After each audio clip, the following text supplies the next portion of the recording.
प्रभु यीशु, आपके नाम से प्रार्थना।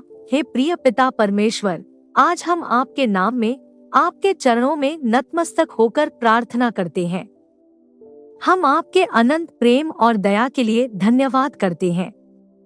हम आपके पुत्र यीशु मसीह के बलिदान के लिए आभारी हैं, जिसके द्वारा हमें क्षमा और अनंत जीवन का वरदान मिला है। हम आपके सामने अपनी विनतियां पेश करते हैं। हम आपके मार्गदर्शन और आशीर्वाद के लिए प्रार्थना करते हैं। हमें अपनी इच्छा के अनुसार जीने और आपके मार्ग पर चलने में मदद करें। हम हमारे देश और दुनिया के लिए शांति और समृद्धि के लिए प्रार्थना करते हैं। हिंसा, घृणा और अन्याय को दूर करें। हम बीमारों और पीड़ितों के लिए प्रार्थना करते हैं। उन्हें चंगाई और आराम प्रदान करें। हम उन लोगों के लिए प्रार्थना करते हैं जो अकेले और निराश हैं। उन्हें आपके प्रेम और आशा का अनुभव प्रदान करें। हम उन लोगों के लिए प्रार्थना करते हैं जो आपके मार्ग से भटक गए हैं। उन्हें वापस आपके पास लाएं। हम आपके वचनों पर भरोसा करते हैं। यहोवा मेरा चरवाहा है, मुझे किसी चीज की कमी नहीं होगी। भजन संहिता 23:1 में की लेख। क्योंकि मैं जानता हूँ कि जो मेरा उद्धार करता है वह जीवित है और अंत में वह धूली पर खड़ा होगा। वचन अय्यूब 19:25 में की लेख है। और क्योंकि परमेश्वर ने जगत से ऐसा प्रेम किया कि उसने अपना एकलौता पुत्र दे दिया, ताकि जो कोई उस पर विश्वास करे वह नाश न हो परंतु अनंत जीवन पाए। यूहन्ना 3:16 में बताते हैं। हम आपके नाम में प्रार्थना करते हैं, यीशु मसीह, आमीन। इस प्रार्थना के साथ हम कुछ अन्य महत्वपूर्ण बातें पर भी ध्यान केंद्रित करते हैं, जैसे कि क्षमा। हम अपने पापों और गलतियों के लिए क्षमा मांगते हैं और हम दूसरों को क्षमा करने का प्रयास करते हैं। आभार, हम जीवन में जो कुछ भी है उसके लिए आभारी हैं, छोटी छोटी चीजों से लेकर बड़ी आशीर्वादों तक। विश्वास, हम विश्वास करते हैं कि परमेश्वर हमारी प्रार्थनाओं का उत्तर देता है, भले ही हमेशा उस तरह से नहीं होता जैसा हम चाहते हैं। आज्ञाकारिता, हम परमेश्वर की इच्छा का पालन करने का प्रयास करते हैं, जैसा कि बाइबल में सिखाया गया है। अब प्रार्थना के बाद आज बताएंगे एक कहानी जो आपको बताएंगी यीशु के प्रेम और मार्गदर्शन के बारे में। इस कहानी में बताएंगे कि कैसे ईश्वर की योजना में होने के कारण शैतान हमें परेशान कर सकता है और बीमारी के समय कैसे यीशु से प्रार्थना करके हम चंगाई पा सकते हैं। पहाड़ों की तलहटी में बसा हुआ था एक छोटा सा गांव, शांतिपुर। वहां रहती थी अंजलि, एक दयालु महिला जो गांव के बच्चों को पढ़ाती थी। अंजलि ईश्वर भक्त थी और हर रात यीशु से प्रार्थना करती थी। कुछ समय पहले अंजलि के गांव में एक अजीब बीमारी फैल गई थी। कई लोग बीमार पड़ गए थे। अंजलि ने लोगों की सेवा करनी शुरू कर दी। वह दवाइयां लाती, उनका ध्यान रखती और उन्हें हिम्मत दिलाती। ईश्वर की योजना और शैतान का द्वेष। एक रात अंजलि अकेले प्रार्थना कर रही थी। उसे लगा कि अंधेरे में कोई उसे देख रहा है। वह घबरा गई और उसने चारों ओर देखा, लेकिन कुछ नजर नहीं आया। फिर एक काली छाया धीरे धीरे उभरी और एक भयानक आवाज में बोली, अंजलि, तू व्यर्थ मेहनत कर रही है। यह बीमारी इतनी भयानक है कि कोई नहीं बच पाएगा। अंजलि डर गई, लेकिन उसने जवाब दिया, मैं ईश्वर की योजना में विश्वास करती हूँ, वह हमें बचाएगा। छाया हंसी और बोली, ईश्वर की कोई योजना नहीं है, तू सिर्फ समय बर्बाद कर रही है। अंजलि ने बाइबल उठाई और रोमियो 8:28 को पढ़ा। हम जानते हैं कि जो लोग परमेश्वर से प्रेम रखते हैं उनके लिए सब कुछ भले के लिए मिलकर काम करता है, उन्हीं के लिए जिन्हें उसने अपनी ही इच्छा के अनुसार बुलाया है। जब उसने बाइबल से वचन पढ़ा तो छाया तड़पने लगी और गायब हो गई। अंजलि समझ गई कि यह छाया शैतान की थी। उसने यीशु का धन्यवाद किया कि उन्होंने उसे बचाया। बीमारी और प्रार्थना। अगले कुछ दिनों में अंजलि खुद बीमार पड़ गई। वह कमजोर हो गई और बिस्तर पकड़ लेनी पड़ी। गांव के लोग बहुत परेशान थे। उन्हें डर था कि अंजलि को भी बचाया नहीं जा सकता। अंजलि को बुखार था और उसका पूरा शरीर दर्द कर रहा था, लेकिन उसका हौसला बुलंद था।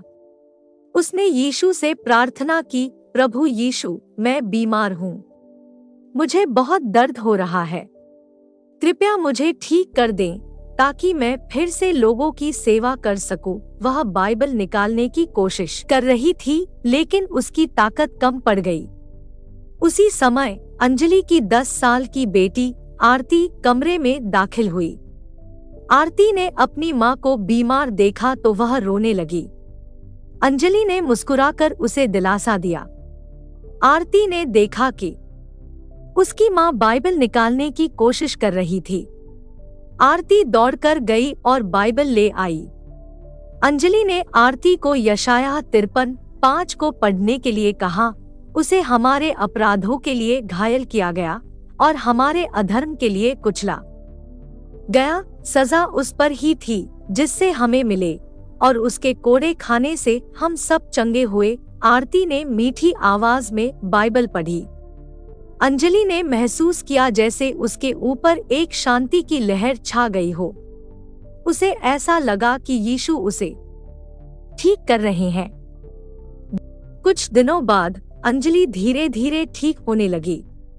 एक सुबह गांव के पास के जंगल में जाते समय उसने एक अजीब सी रोशनी देखी। रोशनी का पीछा करते हुए वह जंगल के अंदर चली गई। वहां उसे एक चमकीले फूलों से घिरे हुए पेड़ के नीचे एक बूढ़ी महिला बैठी मिली। बूढ़ी महिला ने मुस्कुराकर अंजलि को पूछा, बेटी, तुम कहाँ जा रही हो? अंजलि ने बताया कि वह गांव वालों के लिए दवाइयाँ लेने जा रही है। बूढ़ी महिला ने कहा, मुझे पता है कि तुम्हारे गांव में बीमारी फैल गई है। अंजलि चौंक गई और पूछा, आपको यह कैसे पता चला? बूढ़ी महिला ने मुस्कुराई और कहा, मुझे बहुत कुछ पता है। उसने अंजलि को एक छोटी सी शीशी दी और कहा, इस शीशी में एक खास जड़ी बूटी का अर्क है। इसे गांव के पानी में मिला दो। इससे सभी जल्दी स्वस्थ हो जाएंगे। अंजलि को खुशी हुई। उसने बूढ़ी महिला को धन्यवाद दिया और शीशी लेकर गांव की ओर वापस चली गई। विश्वास की परीक्षा। गांव लौटकर अंजलि ने शीशी में मौजूद अर्क को गांव के कुएं के पानी में मिला दिया। अगले कुछ दिनों में गांव के लोग धीरे धीरे ठीक होने लगे। अंजलि बहुत खुश थी, लेकिन कुछ दिनों बाद गांव के मवेशी बीमार पड़ गए। अंजलि को लगा कि जड़ी बूटी जानवरों को भी ठीक कर सकती है। उसने जड़ी बूटी का अर्क उनके चारे में मिला दिया, लेकिन कुछ ही देर बाद मवेशियों की हालत और बिगड़ गई। अंजलि घबरा गई। वह समझ नहीं पा रही थी कि क्या हुआ। उसी समय गांव के मुखिया ने अंजलि को बताया कि बूढ़ी महिला गांव में एक जादूगरनी है। गांव के लोगों को उस पर भरोसा नहीं करना चाहिए। अंजलि को बुरा लगा। उसने यीशु से माफी मांगी कि उसने उन पर पूरा भरोसा नहीं किया और एक अजनबी की बातों में आ गई। उसने गांव वालों के साथ मिलकर बीमार मवेशियों की देखभाल शुरू कर दी। चमत्कार और क्षमा। कुछ दिनों की कड़ी मेहनत के बाद मवेशी धीरे धीरे ठीक होने लगे। अंजलि ने सीखा कि जल्दबाजी में फैसले लेना खतरनाक हो सकता है। उसने यह भी समझा कि ईश्वर ही सबका उपकारी है और उन पर पूरा भरोसा करना चाहिए। अगले दिन अंजलि सुबह उठी तो उसने देखा कि गांव के लोग खुशी से नाच रहे हैं। उन्होंने बताया कि रात में गांव के ऊपर एक अद्भुत रोशनी चमकी थी और उसके बाद से सभी बीमार लोग पूरी तरह से स्वस्थ हो गए हैं। अंजलि समझ गई कि यह यीशु का ही चमत्कार था। उसने यीशु का दिल से धन्यवाद किया। फिर उस दिन के बाद से रोज प्रभु की प्रार्थना करते रहे और प्रभु उसे हर मुसीबत से बचाते रहे। इस कहानी से हम क्या सीख सकते हैं? अंजलि ने गांव वालों के साथ खुशी मनाई। उन्होंने इस अनुभव से बहुत कुछ सीखा। गांव में एक बार फिर से शांति और खुशहाली लौट आई। अंजलि ने हर रात यीशु को धन्यवाद देना जारी रखा, उनके मार्गदर्शन और उनकी चमत्कारिक उपस्थिति के लिए। वह दूसरों को भी यीशु पर भरोसा करने और मुश्किल समय में उनसे प्रार्थना करने के लिए प्रेरित करती रही। कहानी का यह अंत पाठकों को यह विश्वास दिलाता है कि यीशु हमेशा हमारे साथ है, भले ही परिस्थितियां कितनी भी कठिन क्यों न हो। आज की कहानी से आप क्या सीख पाए हैं, आप कमेंट में बता सकते हैं। वीडियो अच्छा लगे तो आप लाइक करें और वीडियो को शेयर करें। चैनल को सब्सक्राइब करें। धन्यवाद आज के इतनी समय देने के लिए। आपके जीवन यीशु खुश रखे। आमीन।